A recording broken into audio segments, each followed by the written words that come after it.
No mai hara mai ki tēnei kore o mō Māori Standing Committee hui. Mauri ora. Welcome everybody. Welcome Harsha. Nice to see you. So we'll start with our karakia te timatanga.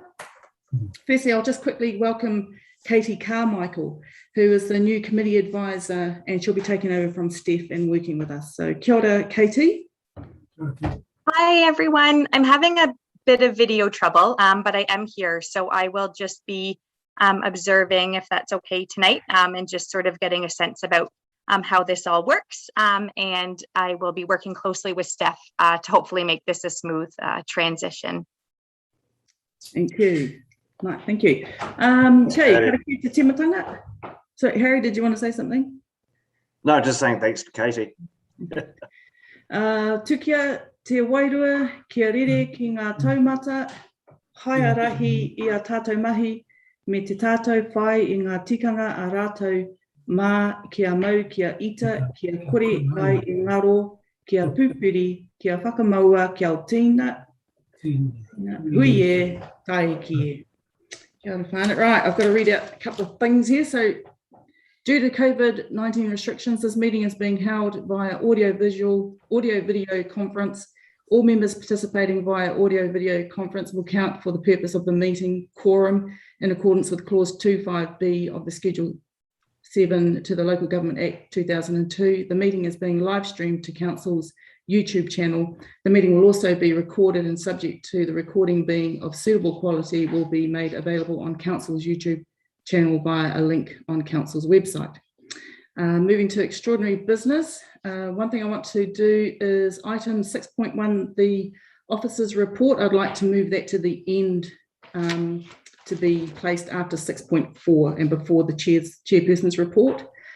Just because we've got quite a few things of our own to get through first, and so we'll move the officers' report to the end. So I'd like to move that the financial assistance report is added to the Māori Standing Committee agenda as an extraordinary item, as item 6.4, for the purposes of considering a grant application for Whaiora Whānui Trust to contribute towards the 2021 Wairarapa Māori Sports Awards. It was not included in the agenda as the application was received late, and it cannot be delayed because our next meeting is the 23rd of November and the event is on the 25th. Just to broaden that out, they did do an application, but they filled in the wrong one. So when I chased it all down and ran around in circles and found it, I realized I'd done the wrong one. So they very quickly did it yesterday and fired it through this morning. So I really want to get that onto our table tonight. So do I have a seconder to move the report, to accept the report? Could I have a name, please? Just either put your hand up or do that little wee yellow icon. Would someone like to? Thank you, Jeppy. Could I have a seconder? Thank you, Garrick. All those in favour, please say aye or raise your hand. All those against, please say Cole or The motion is carried. I'd like to move that the Commemorating Waitangi Day Fund is discussed under item topic 1, upcoming events of item 7.1 in the chairperson's report. We'll discuss it as an extraordinary item. It was not included in the agenda as the letter was received after the agenda was finalised, and it cannot wait as funding applications close on the 22nd of October 21. Do I have a seconder? Do you have something on? Someone? Oh, kia ora, Gillies. All those in favour, please say aye. Aye. With a kapai, motion is moved, carried.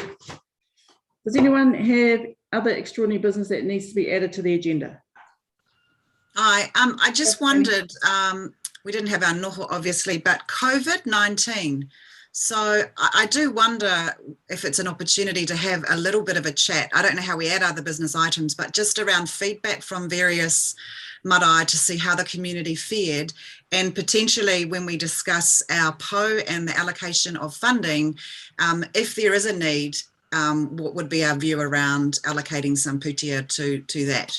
So it was a kind of a discussion, but not sure about the protocols around adding something. It is an important matter, I would have thought, COVID-19 in our communities and how they've been doing. So I don't know how we add that formally, if it's okay to add it as an extraordinary item, but happy to be guided by those who know better. Okay. Yeah, so I'd say since there's no decision to be made on that, it could be added as a minor item, and it could be popped in either as a member report from you, Tony, or Narita as part of your chairperson report. So either of those would work, and then you can have a discussion about that later on in the meeting. Okay, so we'll do it around chairperson's report then. Narita, also, I'd just like to give you guys a bit of an update around some of the camping ground issues and flooding issues I'm considering right now under extraordinary business. Just give you a heads up some of the issues that we're facing here, just so you know. Kia ora, thank you. Okay, apologies. We have apologies from Andrea and Pip. I move that the apologies from Andrea Rutini and Pip Maynard are received. Do I have a seconder? Can I add into that, Alex? Oh, sorry, and Alex. That's right. Sorry. And Here- could I apologise for leaving the meeting earlier, Narita, please? Sure. Yep, no problem. Do I have a seconder? I think that was you, Karen. All those in favour, please raise your hand. All those against, what's it say? All those. What do you do if you don't agree, Steph? What was it, sorry? So you've got here, all those in favour, please raise your hand. So what happens if someone is against? What symbol do they do? So we just Should be- wait and have a look at who's put their hand up, and then hands down, and then you can do against, and then it can be the same, the hands up again, if that works for everyone. Okay. Okay, the motion is carried.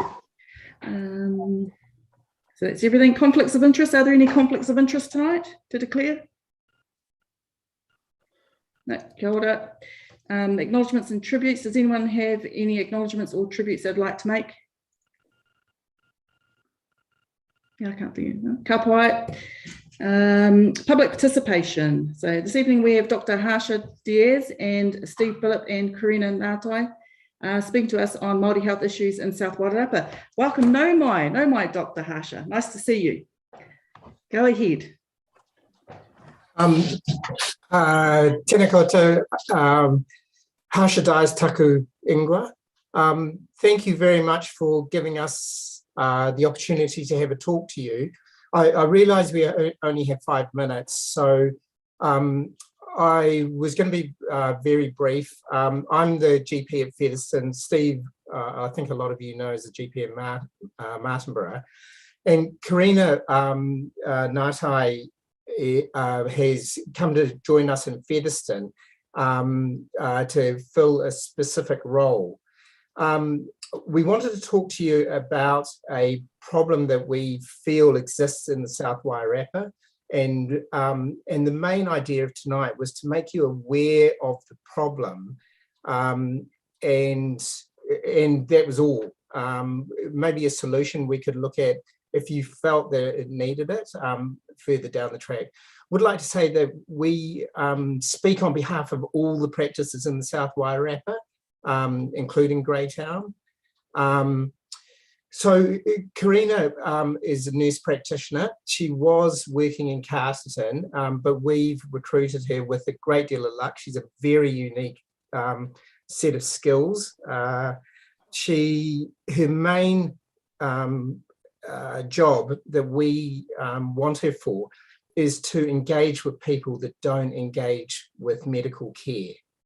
So we're looking for the people that either are not enrolled with practices or are enrolled but don't come in and see people, because I feel like they have a lot of illness associated with them and they present very, very late. I'm going to let her talk to you from here on in to highlight the problem that we're having, and so I'll leave it for her to carry on. Kia ora koutou.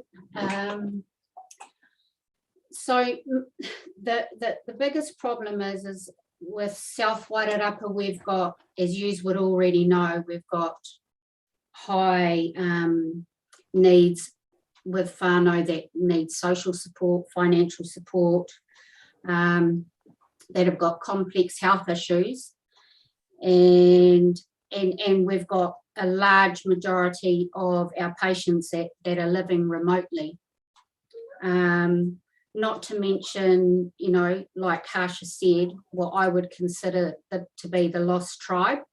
And that's those people that haven't presented to a provider for one reason or another. And it's my job will be to get out there in the community, earn some trust, network with the likes of the principals at the school, because they're going to know who our high risk whānau are, who are the ones in need, and plus I've managed to network with a few other people within the South Wairarapa. But the problem is that the funding structure for South Wairarapa, because we need those extra services, the funding goes to mastered providers. It doesn't come to us in the South. And we don't even really know what funding they get. We just get advised that we may have someone for 2.5 hours a week. I mean, 2.5 days a week to help, you know, outside of our practices. We need the likes of social workers and mental health workers and all that sort of stuff, so we can connect our families to those external services so that they can be treated in a holistic way. But we're not getting that here. We're only getting like that. We'll get people, we'll send a referral, they'll send people out, they'll promise things, but they don't commit, and there's no follow-up, there's no plan, there's no information or data that's given back.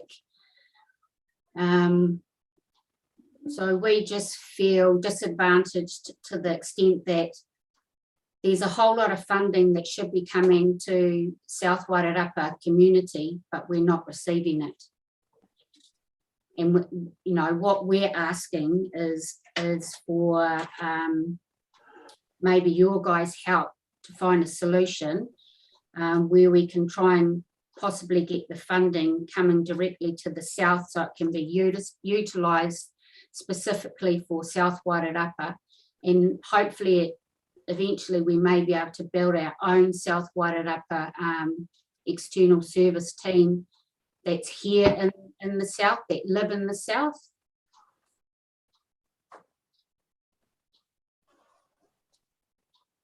That's the main problem that we have. I think organisations in Masterton will tender for finances to provide services in the South using the data from the South, but then they never actually provide the services. They might come come and visit a few times, but then will fall by the wayside, and we end up not seeing them. And it means that the people in the South, especially people who are somewhat alienated to the medical centres, really miss out and don't get the support that perhaps people in Masterton do. And I think we should, as a group, work towards changing that story. That was the main problem that we have, and that's what we wanted to put in front of you. We have ideas on solutions. I think it requires that some motivation on your part as well to want to fix that problem. And so it might be something you want to have a talk about, and maybe we could have another discussion later down the track. But for us, I think it is a problem. And just to finish, with my role, we're going to be collecting as much data as we possibly can, so that if later on we can meet with you, we can feed back to you, what we've picked up that we need in the south for our communities. Kia ora. Yeah, that was fabulous. Thank you for alerting us to this. You know, it is something that's getting, needs attention, definitely, for South Wairarapa. We've always known it, living in the south, a little bit slightly disadvantaged. Services don't always reach us, and it's often hard for us to get to Marston to get to those services. It's a big picture thing, isn't it, Harsha? Yeah. I mean, I think our group's quite good at having that discussion, at least having a discussion to start with, and offering support. I'll just go to Garrick. You've got a question there, Garrick? Yes, through you, Madam Chair. There was a meeting on Thursday in Marston of Social Wellbeing Forum, which I'm attending. Is it possible, Dr. Diaz and Karen, for me to meet with you tomorrow sometime before that meeting, and I can raise it there and raise it with the mayor before we go, and at least get the thing underway. I'm shocked to hear this. I'm sorry. Sure, I'm free. I'm working at Kuranui in the morning, but I'm free anytime after 1 to meet. Great, thank you. I'll click in with your surgery and just have a time after 1. Okay. That'd be great, because I say Thursday is a good day, and both myself and Alex are going. Thank you. Right. That's really good to hear. Thanks for that, Garrick. Does anybody else have anything else to raise with Dr. Harsha and Corinne and Steve? Kia ora, Tony. Oh, kia ora koutou. Thank you very much for that, those insights. I guess just starting from a principles perspective, I mean, the issue you've described is a significant issue, and it's a funding issue. Our committee is a voluntary small organisation, obviously from a kaupapa Maori, from a hauora perspective, it's a concern we would have, but in terms of the levers that can be pulled and whatever, it feels a much more significant issue. So I think from a community perspective and from a marae perspective, there are approaches that we can talk about, and already I signalled earlier on about COVID, how we interact with our community. We've had experience and line of sight through our COVID responses. I think there's a bigger picture issue, and I think there needs to be certainly a corridor amongst ourselves to understand how this aligns with, I guess, some of the areas that we're exploring as part of our broader strategy, and then who are the other parties that might be involved. So I would certainly say personally, as well as a committee member, hauora is very important, the wellbeing of our people, but how we engage and what role we play, given we are voluntary and there's a range of things that we can do, some that are beyond our control, I'd suggest. I think we need to have a separate conversation. But I would say, if there's any information that you can share around the funding, because presumably we've got funding agencies and information that is available, I like to start from an informed position. So what have you got that could be made available? Presumably there's some public information around the funding models that you're kind of characterising, and the way in which it has been allocated across the regions. I mean, that would seem to be an important starting point. So if that's available, I think that it would be helpful to have access to that, so that we can at least look at that and understand the issues, because they sound big. So yeah. I did try to contact the DHB, because a lot of the funding comes from the Ministry of Health through the DHB to the various organisations. So I did try to get that information, but it's actually quite hard to get hold of anyone at the DHB these days. But maybe with a bit of time I could get that information for you. Yeah, I think for me, data and information is critical to getting good outcomes. So I would have thought that there must be something available. So yeah, I think that would be really helpful if you could look into that. Yeah, sure. And Harsha, I don't know if you realise, but we've got karakia tomorrow morning at Paitu Mokai. So I was going to ask you, Karen, can you go down and light the fire at 7:30? But if someone would like to come down and have a cup of tea with us, and karakia, you're familiar with the groups that arrive there: Compass, Waiora, Hauora, everybody's there, those fasten agencies that you're specifically talking about, that tender for that funding to operate the programs that they deliver. But of course, who's doing that for South Wairarapa? Where's that need being recognised? But anyway, that's at 8:30 tomorrow morning. Yeah. Thanks, Karen, by the way.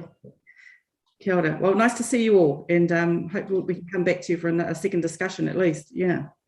All right. Thank you. All right. Kia ora. Kia ora. Kia ora.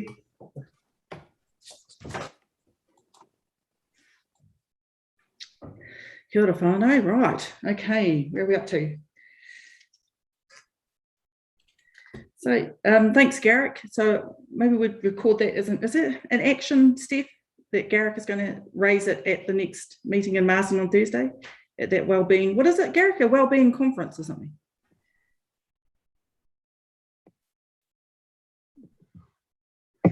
Garrick, go. Sorry, it's the there's a regular meeting which is held. Wairarapa Leaders Social Wellbeing Forum, and it's at Thursday at 9 o'clock in Marsden. I'll be going up for that, and it's followed by a further on COVID-19 support, both of which will be attending. So they're linked together. Okay, or maybe you could come back to us and let us know, give us an update on that. Very happy to. Kia ora, thanks there, Garrett. Okay, 5.1 minutes for confirmation. Are there any corrections needed to the Māori Standing Committee meetings on the 3rd of August 2021? Ages ago.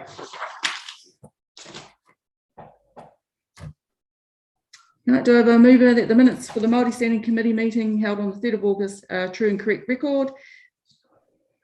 Kia ora, Karen. Do I have a seconder? Kia ora, Tony. All those in favour, please raise your hand. Kia ora. The motion is carried. So moving that one down. 6.2 action items report. So I love that we've got our action items down to a one-pager. Right, this is good. It is page 42 and 44, 42 to 44. Sorry, guys. Narita, if I could just start with a couple of actions that arise from the minutes, I thought the committee would really like to know. So the first is, by the way, the council accepted the terms of reference, but they were interested in extending that further. So they're very interested in looking at giving voting rights to, and it doesn't say that in the minutes, but council were exploring within the limits of what they can do, because we're constrained in terms of the governance decision making we can make, but they're interested in giving voting rights to a representative of the Maori Standing Committee on either the assets and services and planning regulatory, which I thought was a fantastic move by council to recognise not just the terms of reference, but to extend that. So that is actually in the minutes. Yeah, so it's a discussion we need to have, but they're very interested in exploring that. So I thought it was absolutely fantastic. So, it takes the next step of the terms of reference further. And so that's a discussion we have to have. The second item I want to mention is the action item report around the dam, the water storage scheme. So it doesn't have a consenting pathway, and the Wairarapa Water Limited have decided to put the whole thing on hold presently while they work that one through. There is that, so that action is now resolved in that sense until Wairarapa Water can find a post RMA, post everything else. So the dam's now on hold, essentially. Two important things. Excellent. Does anyone have a comment to make on either of those? Kia ora, Madam Chair. I just have a query around a letter of response to Papawai's letter back in July, August, I think it was. We held a Papawai Pa trustee hui on Sunday, and they've raised that they haven't received anything as yet. That's me, Michelle. Sorry. Oh my gosh, it turns into quite a hard letter to write without trying to turn it into a book. So then I handed it over to Karen, who got it down to like 7 lines. And so I'm getting there. So it's a really hard thing. I find it's a hard response. Like every point in his letter, in the committee's letter, is quite loaded. There's more than one way that it needs a response, and I felt that everything needed some context. So it's just not fair to just do simple answers, yes, no. And so, yeah, sorry, it is actually really hard for me to write it. Narita, would anyone else like to have a go at it? I would say, would it be helpful rather than write a letter, is to actually arrange the meeting, so we can actually talk it through, rather than actually just respond formally, and then we can respond once we've had a discussion. Because a lot of those concerns at the time were anchored in, as you'll recall, some of the politics around Maori wards and those types of things.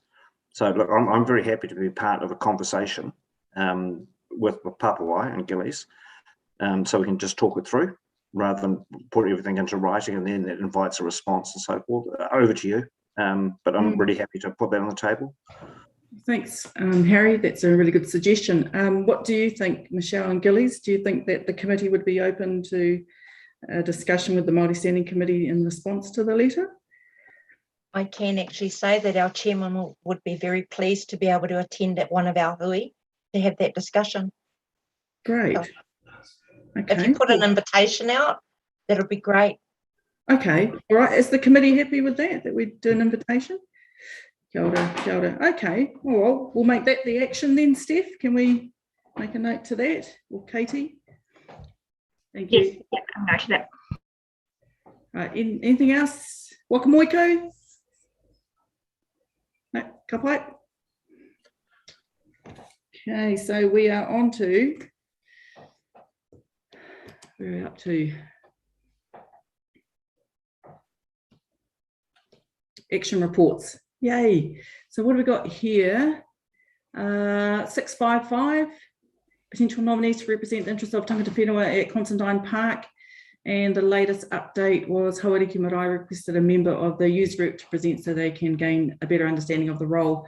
That request did go to the Considine committee, did it, Steph? Yes, I've sent it through Councillor Colenso, who is the chair. I'm not sure that it's been actioned yet, so something that we can follow up on. Okay, so we leave that one open. Okay, 245, right lead to Rangi. Oh, this one's yours, Karen. But we're parking that one until we know which iwi actually own, or which are responsible for Ōwhanga landing. Is that correct, Karen? Okay, and we're parking 246, which is around Aorangi. We just want to keep that on the radar. Parking 247, panel discussion. Well, that one can be closed. That's not happening. 248, hold a strategy wānanga in August, discussion with the committee's budget. Yep. So we tried to schedule our wānanga, our noho wānanga, didn't we? 18th and 19th of September, but due to COVID, we weren't able to do that.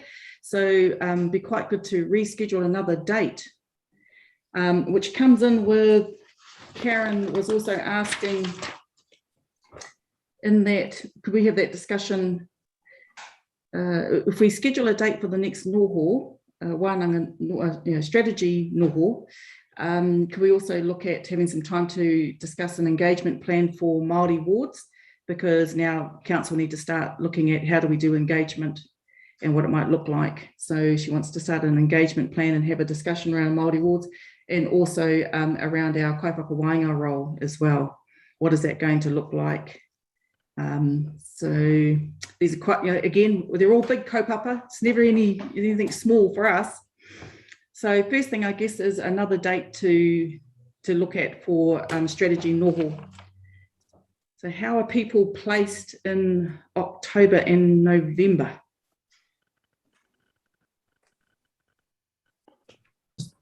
I mean, the biggest issue probably is around COVID and accessibility or availability of marae.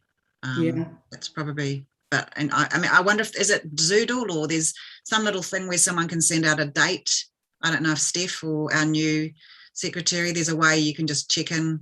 It's a free tool where you can check availability of dates. But at weekends, we'd always set a weekend. Maybe that's what we do first, and then retrofit that with a venue rather. Date availability first. So sorry, Narita, we'll hear on, Madam Chair, we'll hear on Tuesday about the alert levels. It'll change whether we're in a face-to-face meeting or a Zoom. Can I suggest you leave the action with us? The intent is clear. It's just a matter of how and when we schedule it. And so we can pick that up. Is that okay? That's fine.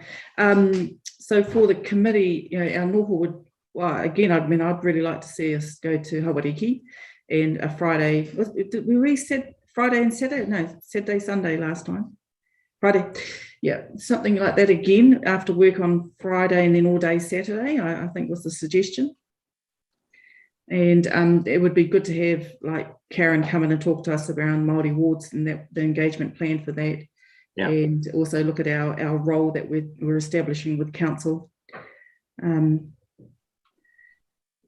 November, I know, like just here on into Christmas is really tough for everybody, isn't it? But one date is jumping off my calendar, 12th and 13th of November. So I might just make a note for that. Maybe just make a note for that, Steph, and then we'll see what comes out of your guys' meeting on Tuesday. Is it Tuesday, did you say, Harry? Sorry? Did you say Tuesday? So I don't mind when the meeting is. Obviously, I'd love to be there. So it's a matter of trying to find a time that actually works for everyone. But to me, it's Tuesday is when the Zoom levels may change. This is something you want to do face to face. You know, personally, it's not something I think you want to do over Zoom. So you're driven in many ways by when the COVID levels shift. Okay. Right. Okay, so we'll leave that. We'll just park that for the moment. And park for the moment, and we'll pick it up. We know what the intent is. It's just a matter of trying to schedule something that is suitable, and we can pick up the scheduling. There's no problem. Okay, great. Okay, so what else are we up to? Number 396. Just a question on that one, Narita. Is this one owner exclusive to the members here? I just had a request from one of the young trustees for Papua. He was interested in coming along to certain aspects of the wānanga. So I'm just wondering if there's any objection to that. I don't think so. Like when we go to write the program of what we're going to do with our strategy plan, there'll be parts in there which will be probably great to have trustees from Marae there, and other parts that are really just about our nuts and bolts and how we work with council.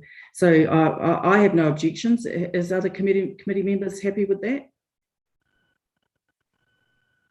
Yep, so long as we extend the same invitation to others, I think. So it's more inclusive, yeah. Yep, ka pai. Yep. So back to 396, we've got an action. So that looks like that's finished, is it, council? Yeah, adopted the terms of reference, grammatical errors, and there's those notes, and then obviously what Harry added to that, which we are interested in. We'll probably bring that to our strategy noho, Harry, that discussion. Absolutely, yeah. So the action itself to adopt the terms of references is now closed. The next step is, as I said, the council is interested in extending the ability to the chair or the delegate to attend and speak to the subcommittees with voting rights. And there's a big shift. Brilliant. Okay. Right. Moving to 398. Better read this to receive blah, blah, blah, blah. Oh, yeah, letter of response. I'll do it. Yep. Right. We've got an action on that one now to approve, blah, blah, blah. Yeah, that's been done and that's been done. All right. That's good. So here we go. Do I have a mover to receive the income and expenditure statement for the period ending 31st of August 2021? Kia ora, GP. Do I have a seconder? Kia ora, Garrick. All those in favour, please say aye or raise your hand. Okay. The motion is carried. Excuse me, Madam Chair, I just need to, we didn't do a mover and a seconder to receive the action items report back then, so I just need to finish that formality as well. Oh, sorry about that. Do I have a mover to receive the actions item report? Michelle. Kia ora. Do I have a seconder? Kia ora, Karen. All those in favour, please raise your hand. All those against, please raise your hand. No one. The motion is carried. Thanks, Steph. And 6.4 financial assistance report. So this is pages, let's have a look. Oh, no page. Oh, 6.4. So this is the Whai Ora Māori Sports Award one, which came in as another attachment that Steph sent out today. So that's their application for funding. And the reason it was so late is, like I said, they'd filled in the wrong one. They'd filled in an application for community funding, which is completely different ballpark. It's over 100 people apply for that pool, whereas they should have gone for the Māori Standing Committee organisation one. So how does everybody feel about that? We thought about the Māori Sports Award, not only, well, in our budget under Awhina here, which is tautoko, we actually allocated $1,500 to Māori Sports Awards, supporting that and sponsoring it. So what we've got now is an application for funding of $1,000 from our grants pool for organisations, plus the letter that I received, and it's around what sponsorship looks like. So we couldn't, in effect, also sponsor a table, and that costs $345 plus GST. So we're still within that $1,500 budget allocation for this project, for supporting Māori Sports Award. And then I thought it'd be even better for us to put in some nominations as well, like Pano Teofilo and his brother, Karen, and Shakira Baker, and I just thought it would be great for us to even win some awards. But so I wondered, how did the committee feel about, did you have a chance to look at that application? It came in quite late today. Go ahead, Tony. Okay, so I'm going to put my black hat on first. I guess if I just look at the organisation, so one of the things I've been thinking about is our PO and the applicants and the nature of the applicants. And so Whai Ora, as I understand it, is, if you look at the application, they've got a number of other funders that they're seeking. They've had confirmation from Te Puni Kōkiri for $1,000. They've got, I think, Trust House, 10,000. So they're obviously a sophisticated organisation that relies heavily on funding. And I guess a fundamental principle I always come from is this is pūtea that is, by and large for community, smaller, less coordinated groups perhaps, and so the pūtea that we allow, that we give to this group is being taken away from someone else and who has access to funding. So that's just so my thinking. And then I looked at the amount that Te Puni Kōkiri gave, $1,000, and we've been asked to match that.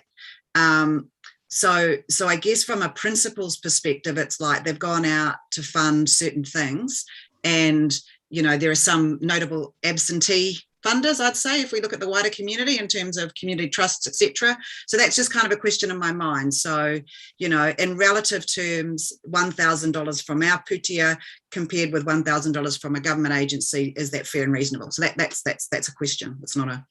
And then in terms of the awards themselves and the kaupapa, which I absolutely support, but there's aspects to that in terms of the cost of the tables, affordability, who gets access, because these events should be they should be made available to whānau, for example, to attend, or the sports so who is it going to? So they're just kind of fundamental questions. And if we think about how we allocate pūtea, like as I say, smaller organisations that have a great need and are less organised, and then other organisations that are highly organised and able to access greater pools of pūtea. So I think that's a fundamental question that we need to think about. So that was kind of, so I think fundamentally I agree with the idea of but who is benefiting from this, and could we potentially earmark our pūtea, for example, to a specific part of that rather than it being the whole event? So, for example, the prize giving or whatever, and so that's just more for this, and that's why it's important, I think, we have that broad discussion here. So they were my initial thoughts. Kia ora. Awesome, Tony. Love it. Kōrero, anyone?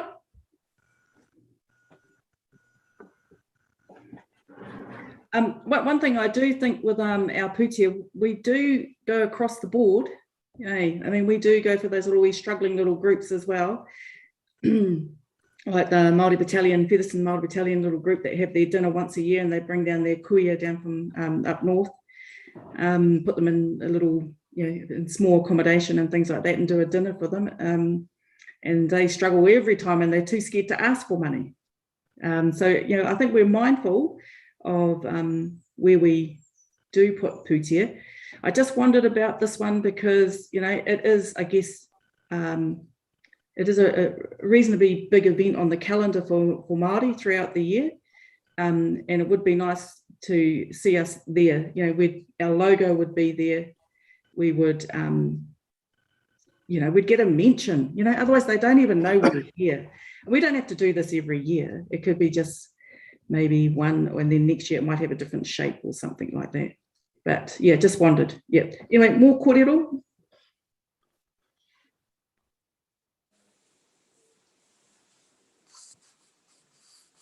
I agree with Tony. I think that matching what Te Puni Kōkiri has fronted up is a big ask for a small group like the Māori Standing Committee. So I think from that basis, we should really strongly suggest that we maybe approve a portion of what they've asked for rather than all of it. What about considering a South Wairarapa initiative as part of this? Because this is all Wairarapa, isn't it? So it may be something that focuses on us. I don't know what it looks like, but you know, and kind of agree with what Tony's saying too. And you've got to have that perspective. So maybe combined with that, and maybe focusing on South Wairarapa would come up. Yeah, like a match funding, Gilly. So if we find someone else and say we do it together as a collective. Well, Hauriki sponsor it, and so does Papawai. So maybe we just match what. Or was it? There's. I have to have a look at the application form. But Hauriki, what does Hauriki do? I was perplexed by that. I don't know, so I need to check that, which is why I think this idea of, I think we endorse the idea, but I think if we collectivise and ask for others to contribute, that could be helpful. But Hauriki, as of now, as far as I'm aware, I just went to a trustees meeting, we didn't have line of sight of that at all. Maybe that's historical. I think it was the 2000. Yeah, so I think we need to get our ducks in a row. Yeah, I'm all for collaborating as well, doing something collectively in support of the and yeah, and into the future, looking at something that's just for South Wairarapa would be great. Anybody else got some kōrero around that?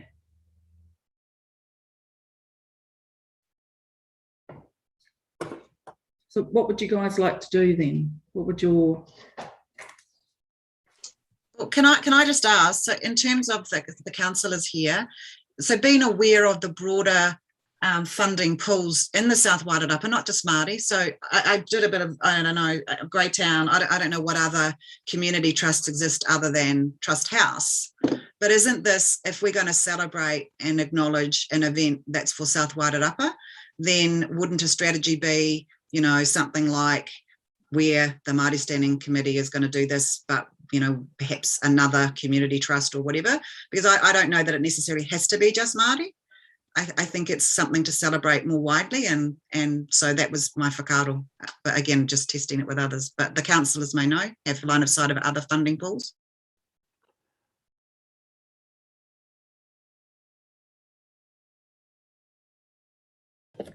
Okay, so if you speaking specifically to an event in South Wairarapa for South Wairarapa Māori. Rita, Garrick has his hand up. Oh, sorry, Garrick, go ahead.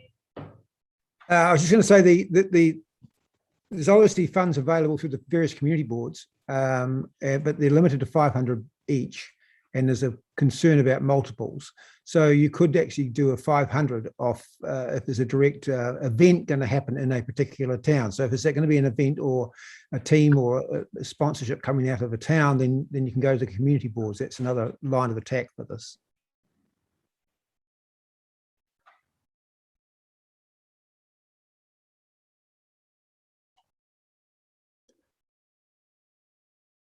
So Featherston Community Board meets in a week's time, for example. And Martinborough's on the Thursday. Yeah, but you're not suggesting, Tony, that we round up all of that, eh? No. Well, I'm just suggesting that maybe we look at this as an opportunity to collaborate with others and kind of, you know, it's a matching thing. So they're not going to have all, you know, they need more putia from what I can see.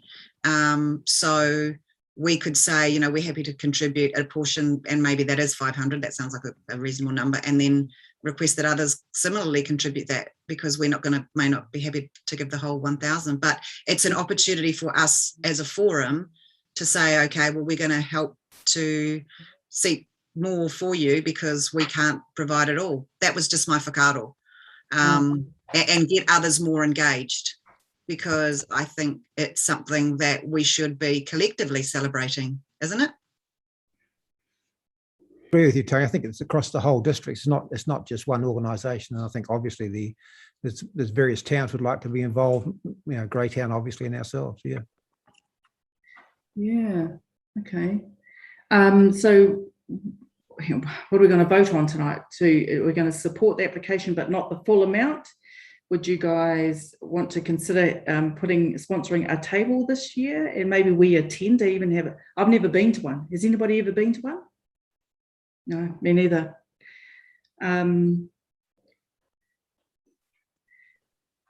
Shall we put it to a vote to, what do you want to do? Someone has to give me a clue. Do we do some of the money, all the money, or none of the money? I'd go with some of the money, maybe not all. You know, 500 sounds about right to me. Ka pai. Okay, so let me have a look at what I've got to say here, Steph. You've got some words here. And maybe on a best efforts basis, we say we're happy to do 500, but we'd encourage others with similar, you know, similar community minds to consider matching. Yeah. Match fund. I just jump in there, just in regards to the community boards, under the new grants policy, they are only able to get it from one fund. So they wouldn't be able to, for example, go across the 3 different community boards. So just something to throw in there as well for consideration. Right, we better receive this report. So we will now move on to blah, blah, blah, blah. Do I have a mover to receive the financial assistance report? Do I have a mover? Kia ora, GP. Do I have a seconder? Kia ora, Gillies. All those in favour, please raise your hand. All those against, please raise your hand. No, the motion is carried. So we do have a mover to approve granting Whaiora Whānui Trust $500 plus GST, I see here. Okay, to contribute towards the 2021 Wairarapa Māori Sports Awards. Do I have a mover? Kia ora, Achilles. Do I have a seconder? Kia ora, Michelle. All those in favour, please raise your hand. Kia ora. The motion is carried. Okay, so do you think we, in the letter of response, we agree to $500 plus GST and a recommendation that they try the community boards for a balance? And maybe, Steph, you could send them application forms for Featherston, Greytown and Martinborough community boards? Narita, I don't think that's as Steph's advice. They're in a position to do that through the policy. So I think I just give them a grant and, you know, to help kickstart it, but encourage them to seek alternative forms of funding as per Tony's thing. But I don't think if you point them at the community boards, our own policy doesn't allow the community boards to do that. That wouldn't be fair. Oh, okay, ka pai.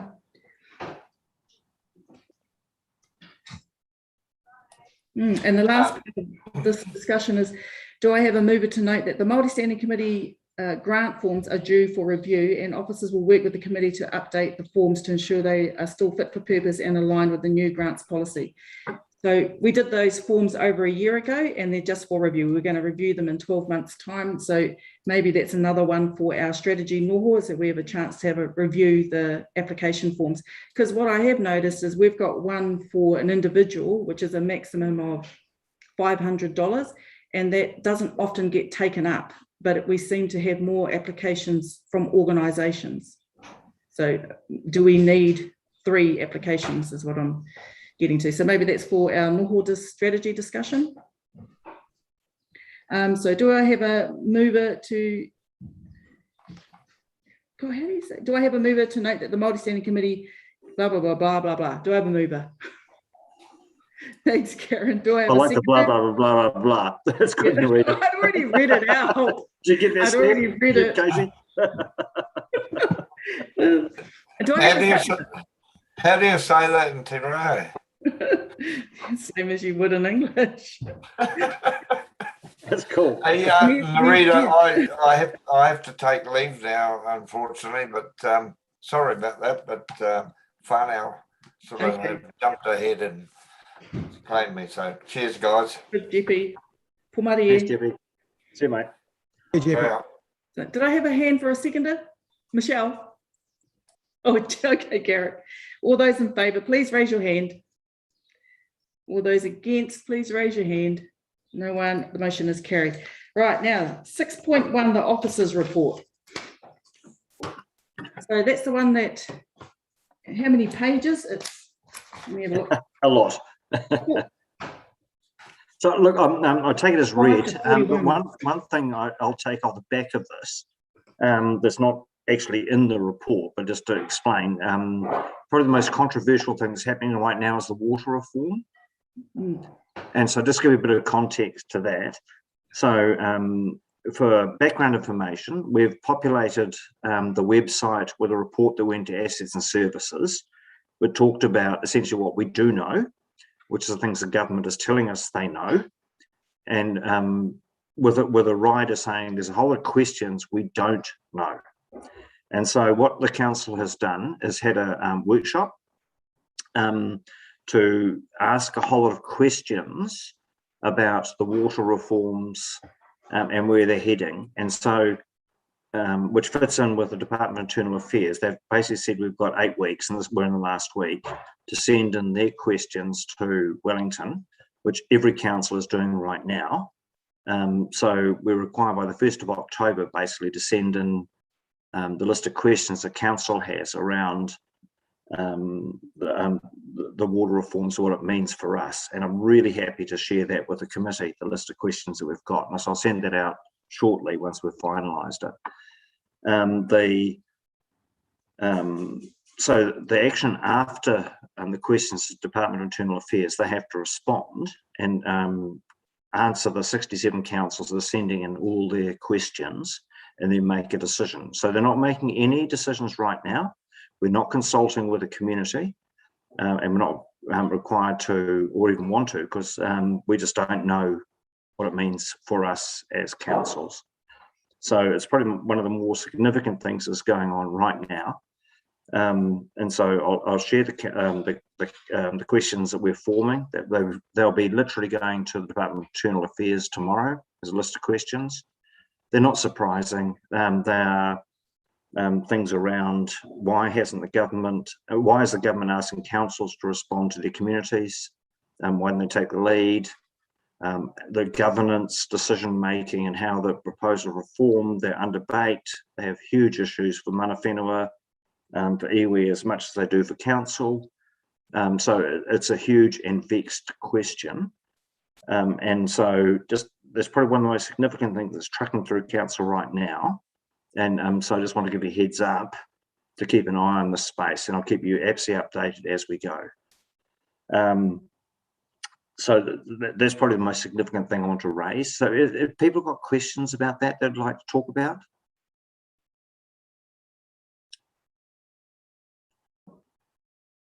Without getting into a whole debate around the, but I suggest what I suggest is you read the questions the council has, you'll see there'll be no more than members of the community you will have in your minds about what that is going on. And just watch this space and we'll just keep you updated. Thanks, Harry.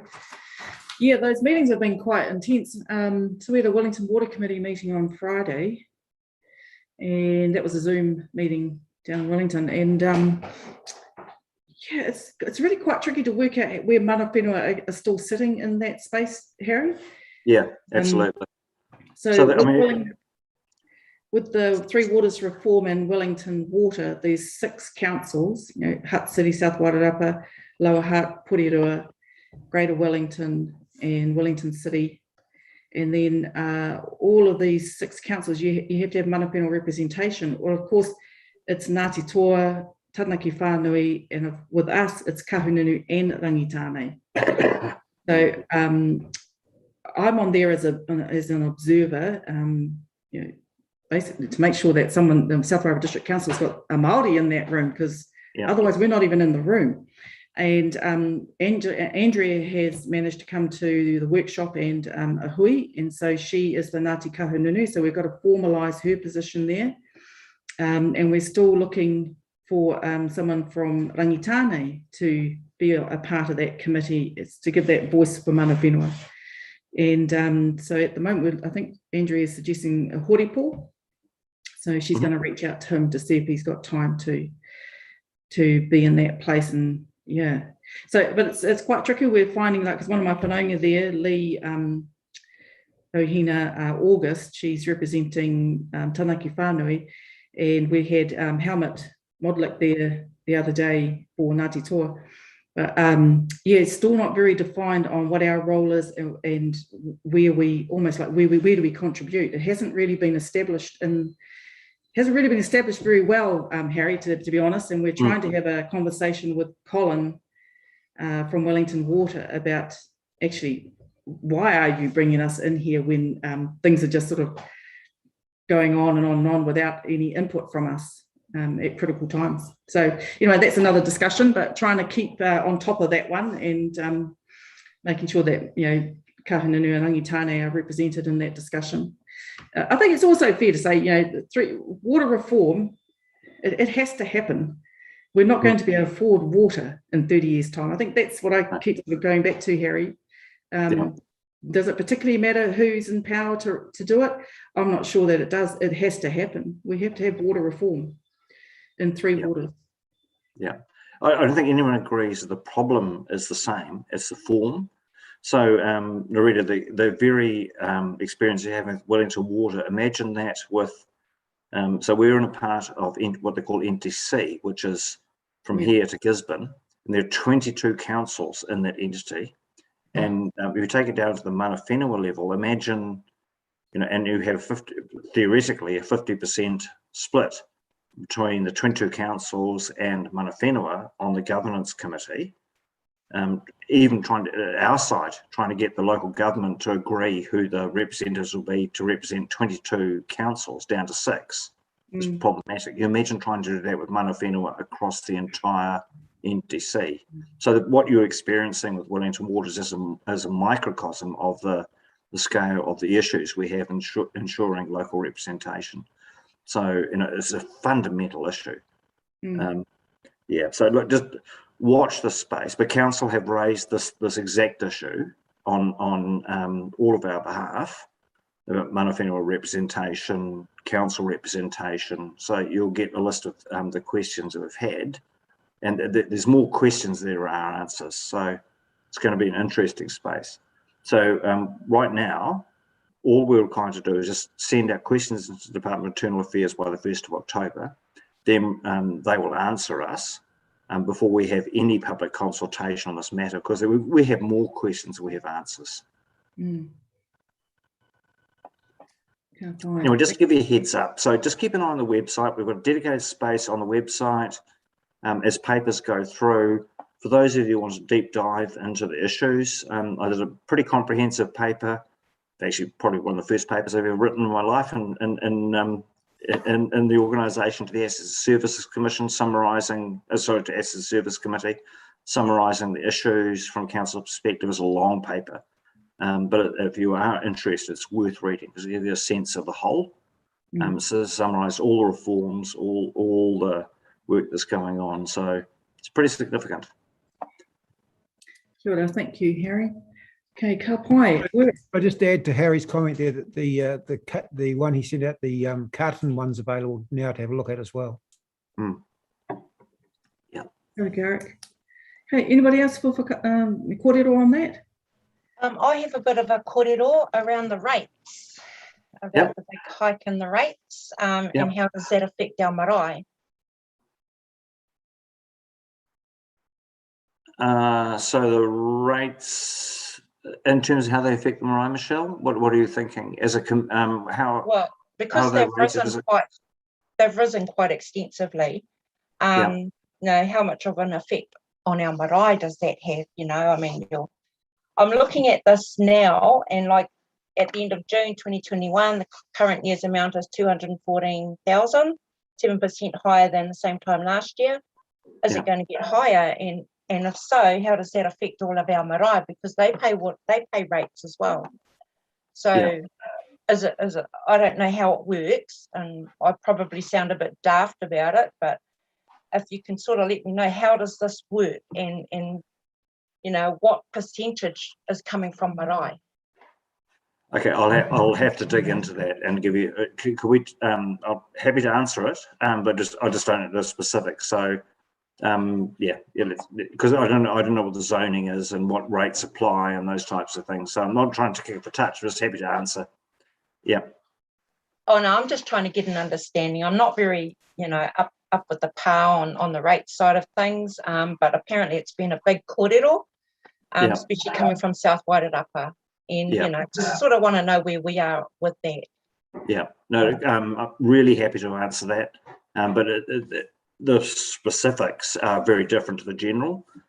So, you know, what's relating to your land and how it's zoned and whether it's commercial, urban, rural, you know, so there's a whole lot of very specific questions here, and change in land value and those kinds of stuff. Really happy to do that. Awesome. And because we're a marae, a marae reservation as well. No, happy to do that. Michelle, would you mind just dropping me an email to remind me? So, because I like to get on that rather than wait for the minutes to come through. Okay, I'll send you an email. Yeah, absolutely. And you know, I'm good at replying to those. So I think we're up to Chairperson's report. We're on the home straight. So we will now move to 7.1, the Chairperson's report, page 50 of the agenda. Do I have a mover to receive the report? Sorry, Narita, I had an issue to pick up about the campgrounds. Do you want? We're doing that in general business. When's that occurring? Okay. Do you want to pick that up now? Let's do it now. Okay, so you might have seen through the media that I am making, not council, is making a decision about whether to close 2 of the campgrounds in Tora. So. First of all, my responsibility is as under workplace safety and health, not necessarily workplace, but safety and health, is to make call if I perceive there's a public risk that is significant.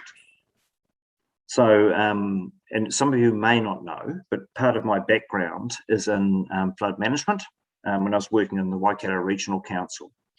So I was driving out the back of Tora to look at the glue pot, and I saw what's down the end of the road, and I went down to the Te Awiti campground. And I looked at this campground and I thought, this is disaster waiting to happen. So for those of you who've been out there, you'll know it is a long river system, I think something like 250 kilometres long. It's got a bridge, which is a choke point, and has a sandbar. And so I thought about that. And so I emailed Greater Wellington Regional Council and said, what's the flood risk here?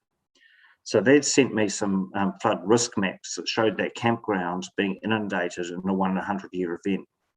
And when you say a 1 in 100-year event, you think, oh, actually, it's not going to happen for 100 years. But that's nothing. That's a probability of a high flood risk. So what had happened, they'd updated all their maps based on climate change, which isn't all the things you think about climate change. It's just the pattern of weather that we're having is more severe and more sharp. So you're likely to get more inundation in a very short space of time.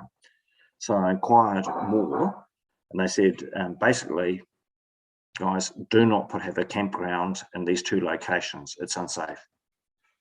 So I went to the council on the 15th and said, look, I'm investigating this, and I think I might have to close those 2 campgrounds. I just need to do a little bit more work. So part of my work was really around saying, is there a flood risk system, a mitigation warning system that you can put in place that would warn campers and so forth? And unfortunately, yes, you can, but it is high risk in that kind of location. It's a remote location. It costs a lot of money and a lot of money to maintain to make sure it's reliable. So I'm currently contemplating closing two of the campgrounds in Tora. Obviously, we're doing work to try and explore alternative locations that are on higher ground if we have land available and so forth. Just want to give you a heads up on this, and I will be reporting formally to council. It's not a council decision; it's my decision to make. I hold the liability as a chief executive in this about risk. Part of my previous experience in flood management was actually having a campground of a similar location where a caravan was literally picked up and washed out to sea and a lady drowned. And that's something I don't want on my head.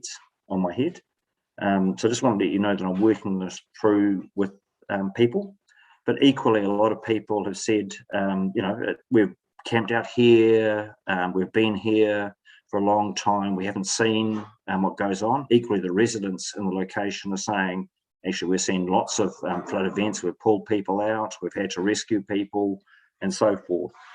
So it's a hard decision. You feel like the Grinch who stolen Christmas, really. But I do not want it on my head if someone drowns and dies from a risk we could have seen, even though it's rare. It's a bit like saying to people, there's a earthquake risky building, and she'll just paste a sign on the wall that says enter at your own risk, which is what a lot of the feedback I'm getting. And so I can't accept that. It's not something I can accept as a chief executive. So just want to let you know this is going on. I'm compiling a whole lot of information about the flood risk. I've got flood maps. I've inquired of the regional council about flood management, mitigation in terms of warning and that kind of stuff in terms of costs and those types of things. But the major change, of course, is the information we now have is around climate change, and it's the pattern of rainfall events and what they mean. So I just want to give you a heads up that this is something that will be controversial in the public, and I'll give you a full report as I will give council, but at the end of the day, unfortunately, it is my decision to make. So it's a tough decision to make because I love camping as much as anyone else, but unfortunately, a lot of our low-lying river areas, now that we know, are not as safe anymore. So just a quick heads up. Michelle, working in dock, you would know exactly what I'm talking about. Oh, Andrea. Andrea, where is she? No, she's not here. Okay, yep. Thanks for that, Harry. Anyone got a kōrero to add to that? There is a petition floating around at the moment via email. And when I went back and queried the reason behind the closure, the information that people are getting from an article that was obviously in the papers was that it was a single farmer had objected. So there's a lot of misinformation. Yeah, absolutely, Karen. There's a whole lot of misinformation, and so there's been a lot of background between the residents in that area and and us over the campground itself. That has no bearing in my decision whatsoever. That's why I explained to you. This is my own assessment from my own experience, and I think it's unfortunate that people are taking sides and saying, well, actually, it's some group complaining about X, Y, and Z. There's a genuine risk. If you only look at the flood maps, and you'll see the inundation area takes out all the campground. And in the inundation area, it's not something that happens slowly. So there's a 3-hour return period for a flood event. So these are flash floods. And imagine the example I talked about. They're powerful enough in velocity to actually pick up a caravan and take it at sea and drown someone.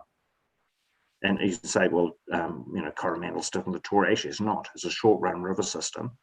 So there's only a 3-hour return period. So once the water's built up, and particularly in these locations, they have sandbars.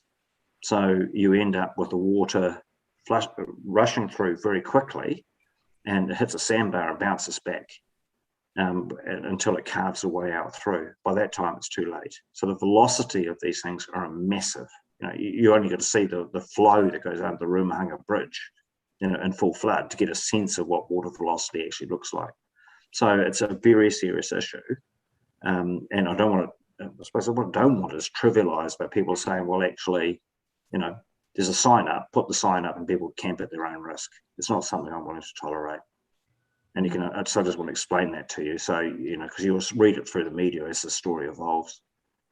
So honestly, I do feel like the Grinch who's stolen Christmas, but this is very genuine and very real as a safety concern.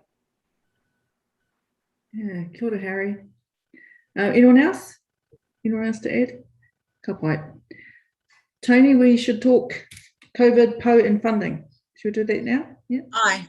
So I just wanted to kind of explore that a little in this forum, because this time last year when we had our last COVID event, certainly at the hapu, the marae level, everyone was mobilising, everyone was really responsive. And this time it felt a little bit different, like there wasn't a lot of, government jumping in and saying this funding's available if needed. So one of the things that we immediately reacted in the same way, we stood up our COVID response team at Hawariki, and it was really just to check in on everybody. And really, I think the fundamental question that I came away with from that whole process is that if anyone needed funding, where was that coming from? If it was needed urgently. So, for example, if community, and whether that was marae or whatever. So it was really just to see, did others have a need? How was that met? And would there be an appetite in a future event, whether for this or some other event, that some of our PO or some of our putia could be allocated in the case of an emergency. So it might be something we want to explore in our strategic discussion, but I think, when our community has a need, we have got some available putia, and would, given the right circumstances, we'd probably have to stand up some kind of urgent response team or, but yeah, it was really around that, and we did, I think, in an informal way, like we normally do, check in with one another. But I don't think we've kind of, as a forum, really explored that. So because it is an important event and it has an impact on our communities, just to feedback, we rang around, we targeted initially our kaumātua who were living alone, because we had that from the last year, and reached out to them, and because we're a community marae, it's just not Māori, it was community. So we looked at the kaumātua flats, and we prepared some food packages to go out to them, which we think were very well received. But yeah, it was really just that. And I think it's important because, the reason we're on the Zoom call is because of COVID and the impact it has. So just wanted to raise that. Yeah, I like that kōrero. It's probably something we can take to the strategy noho as well. There might be a little bit of framework to build into that. But yeah, definitely we should have a kōrero around that. Thank you, Tony. While we've got the word po on, did anyone have a kōrero to add to that? While we're on the word po, so the last meeting we had Featherston Community Board present to us around support for the renaming of Featherston and the erection of a po in Featherston. And at that point, Andrea alluded to the fact that the timber is likely to be the one that was stolen from Pukaha. So, and Doc had paid to extract that out of the river or out of the Ngāhere. So what Andrea has requested, and it's taken 3 emails. There was 2 other arrangements that got blanked by the carvers, who all of a sudden weren't available. But looks like it's happening this Saturday, isn't it, Karen? You're going to meet Andrea at Barham House to have a look at the po and speak with the carvers. So there's an update to come from that. I've had a few emails from Mark Shepherd asking for update. And I said, just you'll need to wait till Andrea has done an assessment. So yeah, that's where that one's at. Anything else, Whānau? Before we hit the chairperson's report, there's a couple of little topics on there. So chairperson's report, page 50 of the agenda. Do I have a mover to receive the report? Kia ora, Garrick. Seconder? Karen. All those in favour, please raise your hand. All those against, please raise your hand. The motion is carried. So the first one we've got here is an email that came from Y2K Running Event 2021 to take place on Saturday the 11th of December. It's a race that starts at 6 a.m. at Tauranga, and they run up around back of Featherston and across all the hills. And it's well, there's a link there, an email link. Pretty cool event. Last year they approached us with like 4 days before the event and asked to have the event blessed, and apparently it starts the day before, where all the runners come in and you get your event packs and all that sort of thing, and they wanted a karakia service done then, and then the next day would be like 6 o'clock in the hills to do another karakia before the runners left, or you know, something like that. So that's what the event's actually, it's quite big, and the requirement from Maori is quite big. I said, no, we can't do anything with, you know, last year, but if they gave us a lot more notice, we might be able to organise something for the event for 2021. So there's the kōrero. Would anyone like to add to that, or ask a question or a suggestion?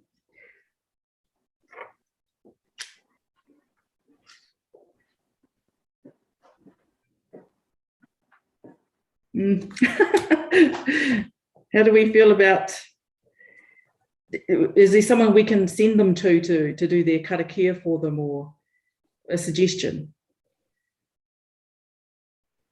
Or is it just not our thing? It's sounding very much like not your thing, Narita. Cowboy, that's all good. I can feed that back. Yeah, awesome. Okay, that's that one. The next day, before you leave that, Narita, can I just say I've got a conflict of interest on that. I don't want to comment. Okay, cowboy. Thank you, Garrick. The second topic is rescheduling the strategy wānanga. Okay, well, we've got an action around that. So we'll wait to see what the COVID restrictions are next week. And Harry, you'll come back to us around that, won't you? Yep, absolutely. It might look like, and then we'll set a new date.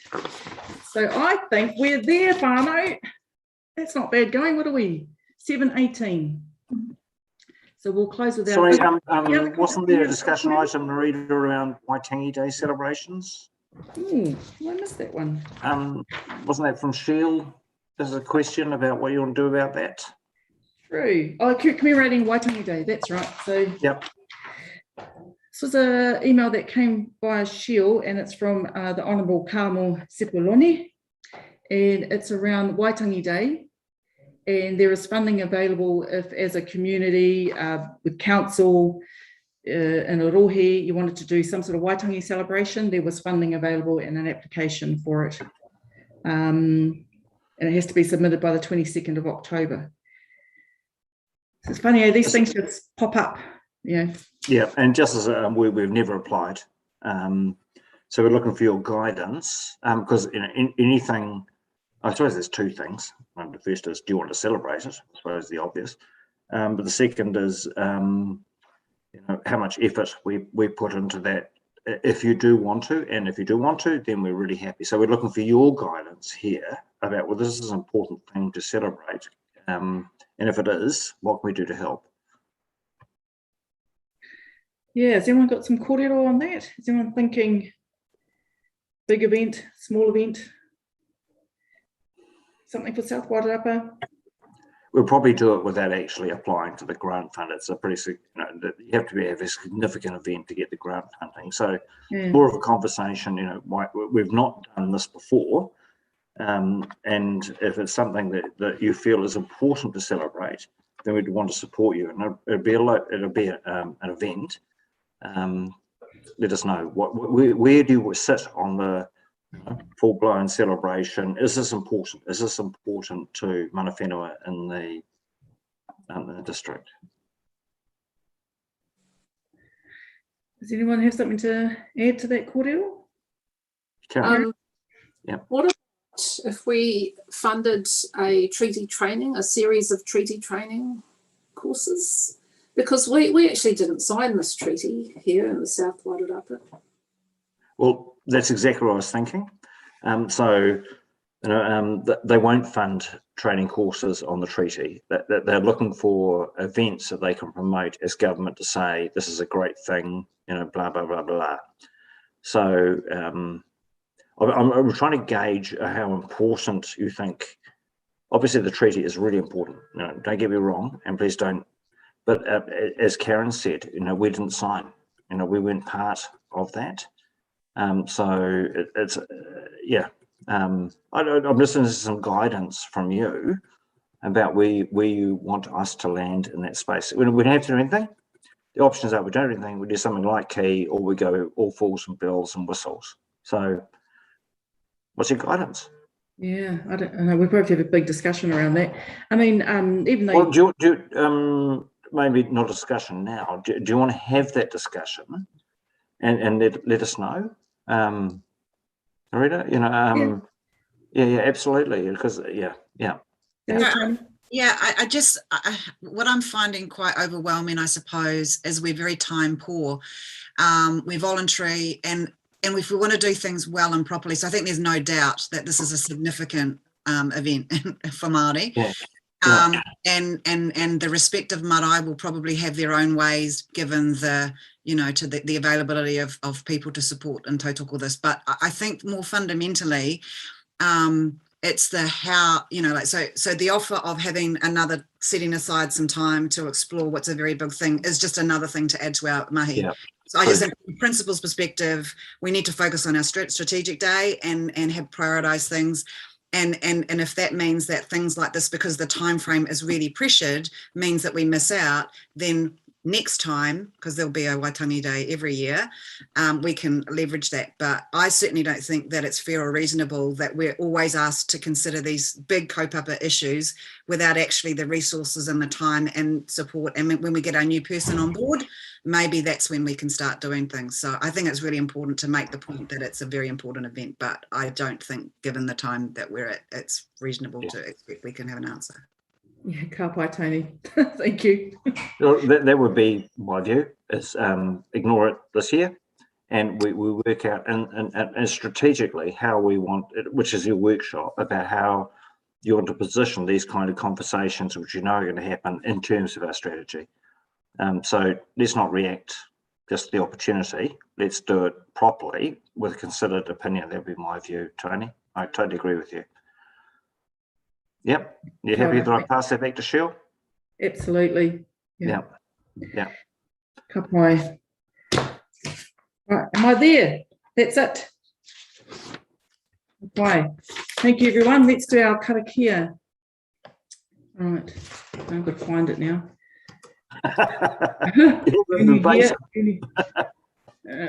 It's right back top page. Is everybody ready? Unu hia, ki te uru tapu nui, kia wātia, kia māma, te nākau, te tinana, te wairua, i te ara tākatu, koia rā i rongo, whakairia ake ki runga, tūturu whakamaua kia tina, hui e, tae ki e. Kia ora whānau.